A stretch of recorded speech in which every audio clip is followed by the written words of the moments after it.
Good morning, primary class. This is Miss Daniela with your Friday lesson in our story, God Shows His Power. And we'll start off with our memory verse. No evil shall befall you, nor shall any plague come near your dwelling. Psalms 91, verse 10. No evil shall befall you, nor shall any plague come near your dwelling. Psalms 91, verse 10. Now God told the Israelites exactly how to be ready for the night his destroying angel would go through the land of Egypt. What were they going to do? We'll read about it in Exodus 12, verses 3 through 13.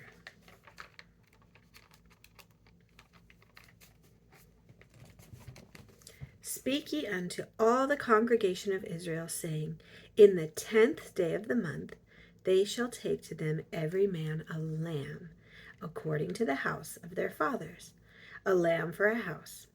And if the household be too little for the lamb, let him and his neighbor next to his house take it according to the number of the souls.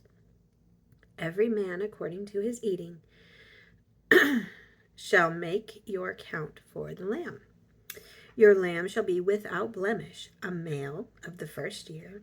Ye shall take it out from the sheep or from the goats, and ye shall keep it up until the 14th day of the same month, and the whole assembly of the congregation of Israel shall kill it in the evening. And they shall take the blood and strike it on the 2 side posts and on the upper doorpost of the houses, wherein they shall eat it. And they shall eat the flesh in that night, roast with fire and unleavened bread, and with bitter herbs they shall eat it. Eat not of it raw, nor sodden with all with water, but roast with fire. His head with his legs, and with the purtenance thereof. And ye shall let nothing of it remain until the morning, and that which remains of it until the morning you shall burn with fire. And thus you shall eat it, with your loins girded, your shoes on your feet, and your staff in your hand, and ye shall eat it in haste. It is the Lord's Passover. For I will pass through the land of Egypt this night, and will smite all of the firstborn on the land of Egypt, both man and beast, and against all the gods of Egypt I will execute judgment. I am the Lord. And the blood shall be to you for a token upon the house where ye are. And when I see the blood, I will pass over you, and these plagues shall not be upon you, to destroy you when I smite the land of Egypt. That's some very detailed instructions. Can you imagine how carefully each family did exactly what God had asked? Do you think the children argued or fussed about getting dressed and trying on their sandals? Do you think the oldest child in each family decided to make sure the blood was where God said to put it? What happened at midnight? We'll read that in verses 29 through 33. And it came to pass that at midnight the Lord smote all of the firstborn in the land of Egypt, from the firstborn of Pharaoh that sat on the throne unto the firstborn of the captive that was in the dungeon, and all the firstborn of cattle. And Pharaoh rose up in the night, and he and all of his servants and all of the Egyptians, and there was a great cry in Egypt, for there was not a house where there was not one dead. And he called for Moses and Aaron by night, and said, Rise up, and get you forth from among my people, both ye and the children of Israel, and go, serve the Lord as you have said.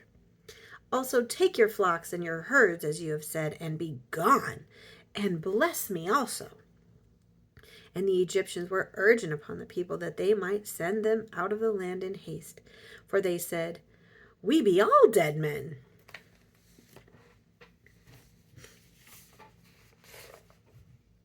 Finally, when it was too late to save his own child and all the other firstborn children, foolish Pharaoh gave in. He still wasn't sorry for how wicked he'd been, but he finally knew that God was able to keep his promises, no matter how hard anyone tries to stop him. Every year the children of Israel would celebrate the Passover to remain with them in the night, to remind them of the night. What else would remind them of the what else would it remind them of besides God delivering them from Egypt? The lamb would remind them of Jesus, that he would die someday to free us from wicked, cruel Satan, if we choose to love, trust, and obey him. He will keep us, and he will help us and protect us, like the blood on the doorpost protected the Israelites. But it wasn't the blood protecting them, it was Jesus, right? Eating the lamb means learning all we can from his word, the Holy Bible. Jesus said his words are like food to make our minds strong against Satan's lies. John 6, verse 63. Let's see here.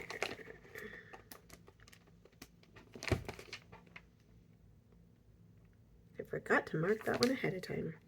6, verse 63. It is the Spirit that quickeneth, the flesh profiteth nothing. The words that I speak unto you, they are spirit, and they are life unto you.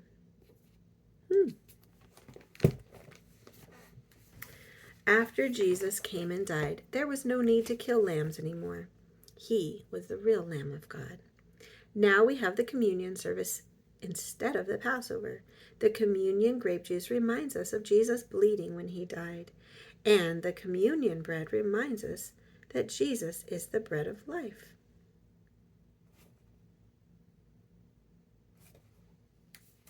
All right, back in Exodus 12, verse 33 and 35. And the Egyptians were urgent upon the people that they might send them out of the land in haste, for they said, we all be dead men. And the children of Israel did according to the words of Moses, and they borrowed of the Egyptians jewels and silver and jewels of gold and raiment. When we store, so our lesson doesn't tell us which verses to read. So I'm wondering, because that did not make sense. I'm going to go back to John and see this one here. John 33. See, that makes more sense. Okay. So we're going to go back to John chapter 6, verse 33. For the bread of God is he which cometh down from heaven and giveth life unto the world. And verse 35. And Jesus said unto them, I am the bread of life. He that cometh to me shall never hunger, and he that believeth on me shall never thirst. That is a wonderful promise. Much better. That makes a lot more sense. Sometimes teachers can get confused, right? When we store his words, Jesus' words, the Bible, in our minds, we are eating the bread of life. Think about this. Does getting punished always make us want to obey? Does God want us to obey because we have to or because we want to? Which makes us happier? Now, we're going to do our memory verse one more time because we want to remember this one very, very much. It's good to store these things in our heart. No evil shall befall you, nor shall any plague come near your dwelling. Psalms 91, verse 10. I want you to think about that, and I look forward to seeing you all tomorrow.